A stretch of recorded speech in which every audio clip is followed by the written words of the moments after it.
আমরা গেছিলাম new year celebrate করতে, সঙ্গে সঙ্গে আমার বাবু তো সেলিব্রেশন এখানে শুরু করে দিয়েছে এক গ্লাস জুস দিয়ে।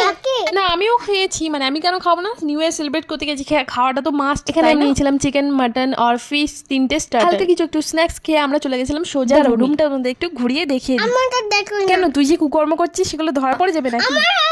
আরে বাচ্চা ঠিক আছে, আমি নিজেকে দেখাচ্ছি। হয়েছে, বাবুর এত জুসের প্রতি কেন ইন্টারেস্ট সেটা দেখার জন্য আমিও নিয়ে নিয়েছিলাম এখানে এক গ্লাস জুস। এখনকার মতো খাওয়া দাওয়া একদম কমপ্লিট। এবার আমাদের রেডি হতে হবে রাতের পার্টির জন্য। চুপি চুপি বাবু কি করছে গিয়ে দেখে আসি। এই তুই কি করছিস রে এখানে?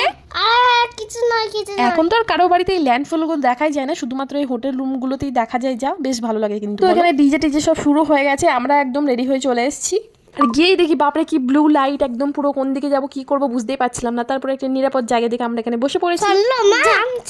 ডান্স করবো, হ্যাঁ সে তো করবো, চল আগে কিছু খাওয়া যাবে। এখন আমরা নিয়ে নিয়েছিলাম একটু স্টার্টারে ছিল আজকে চিকেন টিক্কা, তো আমরা সেটাই খেয়েছিলাম, মানে আমি খেয়েছিলাম, বাবু কিন্তু আর খেয়েছিলাম একটু মাশরুম, মোটেই আমার ভালো লাগেনি। বাবুকে তোমার করে বললাম যে ঝাল নেই, খা কিন্তু খাবে না। ওর যেটা পছন্দ সেটা খাবে, কিন্তু ওর যেটা পছন্দ হয় কেউ ওকে খাওয়াতে পারবে না। আমরা তো না শুরুই করলাম না, এখানে এরা তো মনে হচ্ছে নাচ করে একদম ক্লান্ত হয়ে গেছে, সব রেস্ট নিচ্ছে দাঁড়িয়ে দাঁড়িয়ে। চল বাবু আমরা গিয়ে একটু ডান্স করে আসি। হবে না, এখানে ডান্স করে।